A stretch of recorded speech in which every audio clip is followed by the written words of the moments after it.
దశాబ్దాలుగా దగాకు గురై అన్యాయానికి గురై నెత్తురు మండిన ఒక జాతి ఎత్తిన జెండా గులాబీ జెండా.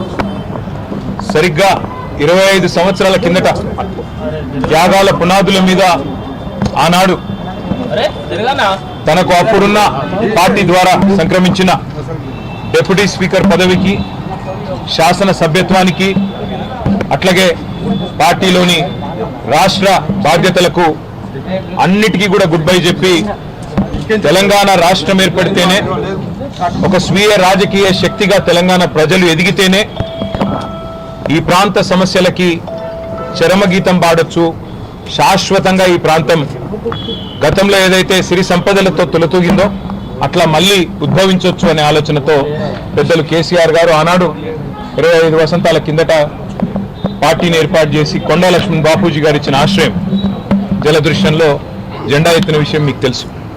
మరి 25 సంవత్సరాల్లో ఒక అరుదైన చరిత్ర కలిగిన పార్టీ బీఆర్ఎస్ పార్టీ.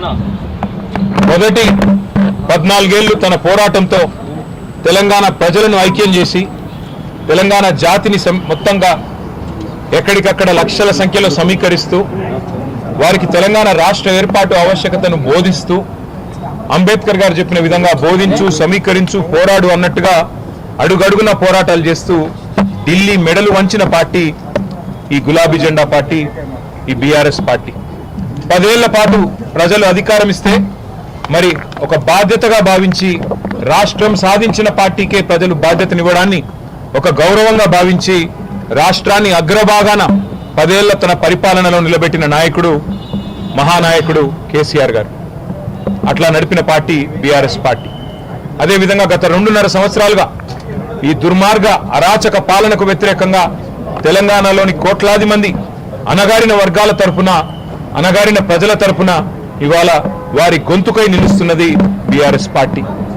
ఆనాడు 14 ఏళ్లు ఉద్యమ పార్టీగా, 10 ఏళ్లు అధికార పార్టీగా, గత 2.5 ఏళ్లు ప్రతిపక్ష పార్టీగా అన్ని పాత్రలు, ప్రజలిచ్చిన ప్రతి పాత్రను సమర్థవంతంగా పోషిస్తూ ఇవాళ భారతదేశ చరిత్రలోనే అతి కొద్ది పార్టీలు, 25 వసంతాలు పూర్తి చేసుకున్న పార్టీలు వేళ్ల మీద లెక్కబెట్టదగ్గ సంఖ్యలో ఉంటాయి.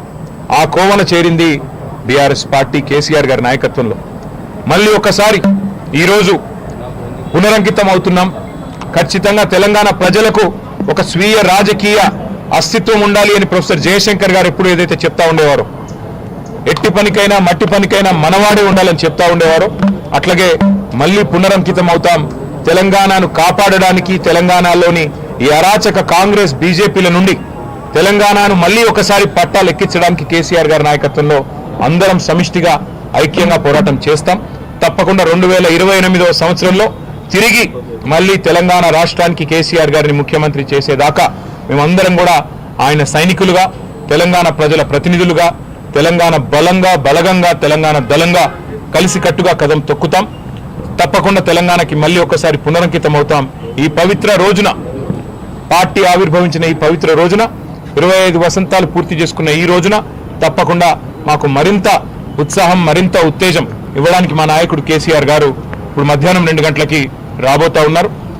వారి రాక కోసం, వారి దిశానిర్దేశం కోసం తెలంగాణలోని లక్షలాది మంది గులాబీ దండు ఎదురు చూస్తూ ఉన్నారు.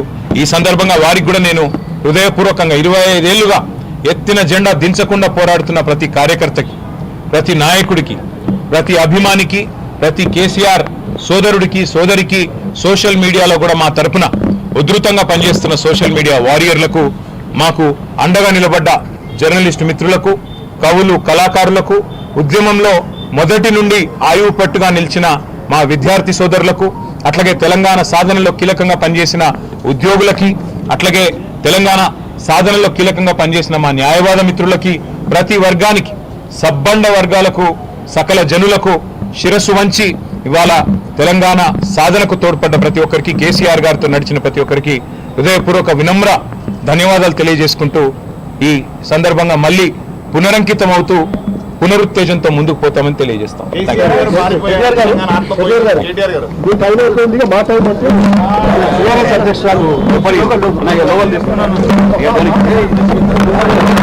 చిన్న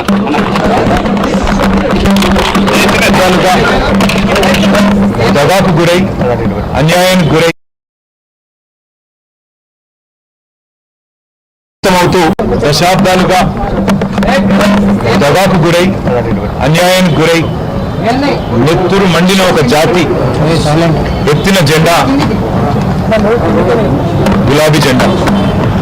సరిగ్గా 25 సంవత్సరాల కిందట త్యాగాల పునాదుల మీద ఆనాడు తనకు అప్పుడున్న పార్టీ ద్వారా సంక్రమించిన డిప్యూటీ స్పీకర్ పదవికి, శాసన సభ్యత్వానికి, అట్లాగే పార్టీలోని రాష్ట్ర బాధ్యతలకు అన్నిటికీ కూడా గుడ్ బై చెప్పి తెలంగాణ రాష్ట్రం ఏర్పడితేనే ఒక స్వీయ రాజకీయ శక్తిగా తెలంగాణ ప్రజలు ఎదిగితేనే ఈ ప్రాంత సమస్యలకి చరమగీతం పాడొచ్చు, శాశ్వతంగా ఈ ప్రాంతం గతంలో ఏదైతే సిరి సంపద